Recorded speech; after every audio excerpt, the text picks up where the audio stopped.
جیسے آج کل آپ دیکھیے کہ سائیکالوجسٹ اور ٹرینرز کتنے پیسے لیتے ہیں کوئی اسکل سکھانے کے لیے، کوئی چیز بتانے کے لیے، ایون پیرنٹنگ کے لیے. اور ٹھیک ہے، میں اس کے خلاف نہیں ہوں، کسی کی اجرت ہوتی ہے. لیکن بتانے کا مقصد یہ ہے کہ اگر ہم قرآن مجید پہ ہی غور و فکر کریں تو قرآن جو ہے یہ fountain head of all knowledge ہے. یہ پیک ہے، پیک وزڈم کی پیک ہے، حکمت کی پیک ہے. یاسین والقرآن الحکیم، کہ بے شک قرآن جو ہے یہ حکمت سے لبریز ہے. تو اگر ہم قرآن پہ ہی تدبر کریں، جیسے اس دن ہم نے سورہ یوسف پہ تدبر کیا، آج انشاءاللہ ایک اور بہت ہی خوبصورت سورہ مریم، اس پہ تدبر کریں گے. تو قرآن میں وہ سارے رولز آف لائف ہیں جن سے زندگی خوبصورت بن سکتی ہے، فلفلنگ بن سکتی ہے، بیلنسڈ بن سکتی ہے انشاءاللہ تعالی.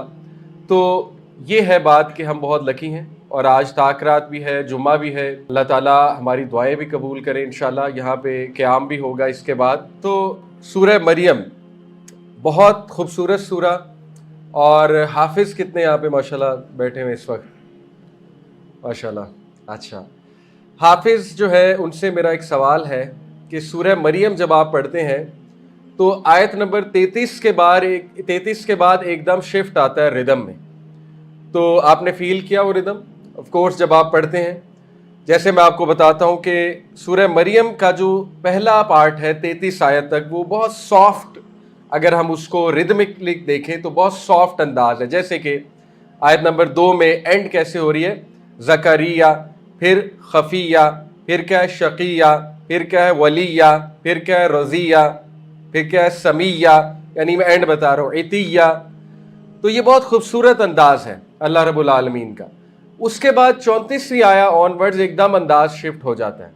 تو دیکھیے یہ بھی جو غور و فکر کرتے ہیں قرآن مجید کے سٹائل پہ، ردم پہ، تو وہ ان باتوں پہ بھی غور کرتے ہیں کہ عربک لینگویج اور ردمک جو ایک سٹائل ہے وہ بھی چینج ہو جاتا ہے قرآنک سورج کا. ایک بات چل رہی ہوتی ہے اور اس کے بعد ردم چینج ہو جاتا ہے، کیونکہ اس کے بعد یہ والا ردم ہمیں نہیں ملتا 34 آیا آن ورڈز والا. تو اس پہ بھی مفسرین نے بہت لکھا ہے، انشاءاللہ میں آپ کو بتاؤں گا. بہرحال سورہ مریم، حضرت مریم علیہ السلام 30 بار ان کا نام آیا ہے، 30 بار قرآن مجید میں. کسی عورت کو اتنا منشن نہیں کیا گیا. اور یہ وہ عورت ہیں جو اکیلی بیت لہم کے شہر میں، یہ جہاں پہ عیسیٰ علیہ السلام کی پیدائش ہوئی، بیت لہم کہتے ہیں اس کو عربی میں، بیت لہم، یعنی کہ بیت کہتے ہیں گھر کو، لہم آپ کو پتہ ہے میٹ کو کہتے ہیں. تو ہاؤس آف میٹ یہ اس شہر کا نام تھا. اور بیت لہم یہ اس کو جو ہے ارمک لینگویج میں کہتے ہیں. تو بیت لہم کو ابھی بھی آپ سرچ کر سکتے ہیں گوگل پہ جا کے، اس کی پوری تاریخ ہے.